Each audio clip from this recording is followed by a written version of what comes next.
আলাইকুম। এখন শুনবেন সংবাদ শিরোনাম। নির্মল ঈদ আনন্দে মাতোয়ারা দেশ। চিড়িয়াখানায় বাঘ, হরিণ আর পেখম মেলা ময়ূরের পুলক। জিয়া উদ্যান, হাতির ঝিলে নগরবাসীর উষ্ণ বিকেল।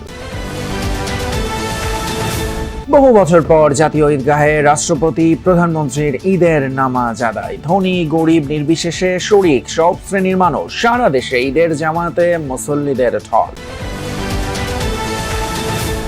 যমুনায় প্রধানমন্ত্রী তারেক রহমানের ঈদ শুভেচ্ছা বিনিময়। বাবা মার কবর জিয়ারত, দোয়া চাইলেন প্রত্যাশিত দেশ গঠনে। জামালপুরে ব্রহ্মপুত্র নদে ভাসমান সেতু ভেঙে একই পরিবারের 2 শিশু সহ 5 জনের মৃত্যু। উদ্ধার অভিযান চালাচ্ছে ফায়ার সার্ভিসের ডুবুরি দল। এতক্ষণ শুনছিলেন সংবাদ শিরোনাম, এবার বিস্তারিত। দেশের সবচেয়ে বড় উৎসব ঈদ উল ফিতর, কিন্তু রাজধানী ঢাকায় আনন্দ বিনোদনের আয়োজন আছে কতটুকু? তারপরও সকাল থেকে চিড়িয়াখানা, জিয়া উদ্যান আর হাতির ঝিলে ভিড় করেন নগরবাসী। পরিবার নিয়ে ঘুরে বেড়ান রাজধানীর অন্যান্য বিনোদন কেন্দ্রগুলোতেও। ঈদের ছুটিতে জিয়া উদ্যানে মানুষের এই ঢল। লেক আর উদ্যানের প্রাণ প্রকৃতিতে যেন মিশে গেছেন নগরবাসী। ঈদের ছুটিতে সেখানে ভিড় জমান নানা শ্রেণী পেশার মানুষ। মুসলিমদের পাশাপাশি ঘুরতে যান অন্য ধর্মের মানুষেরাও। উদ্যানের সবুজ গালিচায় বাচ্চাদের সঙ্গে আনন্দ মেতে ওঠেন বড়রাও। এছাড়াও সাবেক রাষ্ট্রপতি জিয়াউর রহমান ও সাবেক প্রধানমন্ত্রী বেগম খালেদা জিয়ার সমাধি জিয়ারত করেন অনেকে। আসছে বেগম খালেদা জিয়ার কবরটা জিয়ারত করলাম। ঢাকা শহর ফাঁকা, তারপরেও এখানে একটা ঈদের যে একটা আমেজ এখানে এসে পাওয়া যাচ্ছে। জিয়া উদ্যানে এসে এত কোলাহলপূর্ণ এবং উৎসবমুখর পরিবেশ দেখে ভালোই লাগতেছে। মিরপুরে জাতীয় চিড়িয়াখানায় সকাল থেকেই ছিল মানুষের স্রোত। আদরের সন্তান নিয়ে ঘুরতে গেছেন বাবা মায়েরা। রাজধানীতে মধ্যবিত্তের সবচেয়ে বড় বিনোদন কেন্দ্র এটি। এইগুলোর থেকেই আমাদের শিখবে। এটাই আপনার আবার বই এই সবকিছু। এটা না দেখলে তো এরা শিখবে না। বিনোদনের যতটুকু জায়গা প্রয়োজন, আমার মনে হয় যে সেই জায়গাটুকু হচ্ছে সংকুলান না। পরিবেশটা অনেক সুন্দর, আর এখানে অনেক ধরনের পশু পাখি দেখা আছে আর জানার কিছু আছে। চিড়িয়াখানায় নানা প্রজাতির পশু দেখে আনন্দে আত্মহারা শিশু কিশোররা। ৩,৫০০ প্রাণী আর প্রকৃতি উদ্বেলিত করে সবাইকে।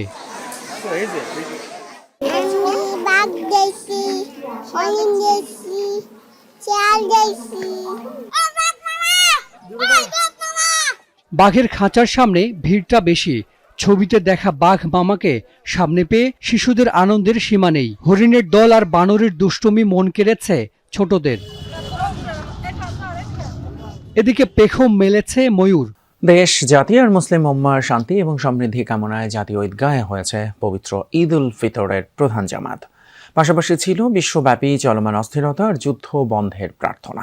সাধারণ মুসল্লিদের সাথে সামিল হয়ে নামাজ পড়েছেন রাষ্ট্রপতি, প্রধানমন্ত্রী, প্রধান বিচারপতি সহ সরকারের শীর্ষ ব্যক্তিরাও। ভোর থেকেই গুমোট আবহাওয়া, সূর্যের দেখা নেই। এসব পায়ে ঠেলে সব পথ যেন মিলেছিল একখানে জাতীয় ঈদগাহ ময়দানে। নারী, পুরুষ, শিশু ঈদ আনন্দে সামিল হতে সবাই এসেছিলেন এখানে। মূল ভেন্যুর চারদিকেই ছিল মানুষের এমন ঢল। লক্ষ্য একটাই, বড় জামাতে একসাথে নামাজ আদায়, আর তাতে নাকি সওয়াবও বেশি। তাই কেবল রাজধানী নয়, আশপাশের জেলা থেকেও এসেছিলেন অনেকে। জাতীয় ঈদগাহের ধারণ ক্ষমতা ৯০,০০০ থেকে ১ লাখ হলেও ধারণা উপস্থিতি ছিল তার চেয়ে বেশি। সাধারণের সাথে এক কাতারে জাতীয় ঈদগাহে ছিলেন রাষ্ট্রপতি, প্রধানমন্ত্রী, প্রধান বিচারপতি ও মন্ত্রিসভার সদস্য সহ সরকারের নীতি নির্ধারকরা। খুতবায় ১ মাসের রোজা শেষে ঈদ উল ফিতরের তাৎপর্য তুলে ধরেন ইমাম। নির্ধারিত সময় ঠিক ৮:৩০টায় শুরু হয় দেশের প্রধান এই ঈদ জামাত। আল্লাহু আকবার, আল্লাহু আকবার। মোনাজাতে আসে মানুষের কল্যাণ আর নিরাপত্তা কামনা, সাথে আগামী দিনগুলোতে যেন স্থিতিশীল থাকে বাংলাদেশ তথা পুরো বিশ্ব। রব্বানা লা তুযিগ কুলুবানা বা'দা ইয হাদাইতানা ওয়া হাব লানা মিন লাদুনকা রাহমা। আমাদের রাষ্ট্রের যে সমস্যাগুলো আছে সেগুলো সমাধান করা দরকার। আল্লাহর কাছে চাইবো যাতে আমাদের বাংলাদেশটা অনেক সুন্দরভাবে চলে, সবাই যাতে মানসিক শান্তিতে থাকে এবং সবাই যাতে ভালো থাকে। ইরান ইসরায়েল যুদ্ধ তথা চলমান বিশ্ব অস্থিরতা বন্ধের প্রার্থনাও ছিল ঈদ জামাতে। পুরো বিশ্বের আগামী দিনগুলোতে আরো বেশি শান্তিপূর্ণভাবে ঈদ উদযাপনের প্রত্যাশা জানিয়েছেন প্রধানমন্ত্রী তারেক রহমান। বলেছেন, জনগণের সহযোগিতা থাকলে নির্বাচিত সরকার দেশ গঠনের কাজে সর্বোচ্চ শক্তি দিয়ে কাজ করবে। ঈদের শুভেচ্ছা বিনিময় শেষে প্রধানমন্ত্রী এসব কথা বলেন। এর আগে রাষ্ট্রপতি মোহাম্মদ শাহাবুদ্দিন ও প্রধানমন্ত্রী তারেক রহমান জাতীয় ঈদগাহে ঈদের নামাজ আদায় করেন। রমজানের রোজা শেষে আপনাকে বিলিয়ে দিতে যে আসমানি তাগিদ, সেই ঈদের দিন। এক মাসের সিয়াম সাধনার পর এই আনন্দময় উৎসবের প্রাপ্তি। দলে দলে ধনী গরিব সব এক কাতারে। রাষ্ট্রপ্রধান থেকে সরকার প্রধান জাতীয় ঈদগাহে সামিল প্রত্যেকেই।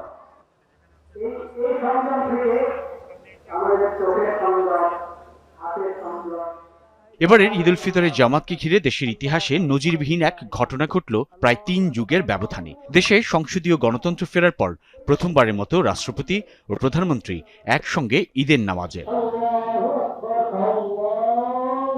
সকাল 8:30টায় জাতীয় ঈদগাহে রাষ্ট্রপতি মোহাম্মদ শাহাবুদ্দিন ও প্রধানমন্ত্রী তারেক রহমান ঈদের নামাজ আদায় করলেন সর্বস্তরের সঙ্গে। এ যেন সব শ্রেণীর মানুষের এক কাতারে দাঁড়িয়ে ঈদ উদযাপনেরই প্রতীকী রূপ। নতুন নির্বাচিত রাজনৈতিক সরকার প্রধানমন্ত্রী তারেক রহমান দীর্ঘ বিরতি শেষে দেশের ইতিহাসের পুরুষ প্রধানমন্ত্রী।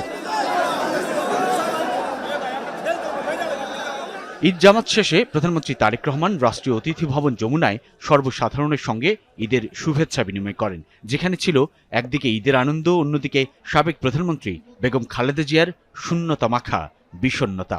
ঈদ মোবারক। বহু বছর পরে আল্লাহ রাব্বুল আলামিনের ইচ্ছায়, বাংলাদেশের মানুষের দোয়ায় আমি এবং আমার পরিবার দেশের মাটিতে দেশের মানুষের সাথে ঈদ পালন করতে সক্ষম হয়েছে।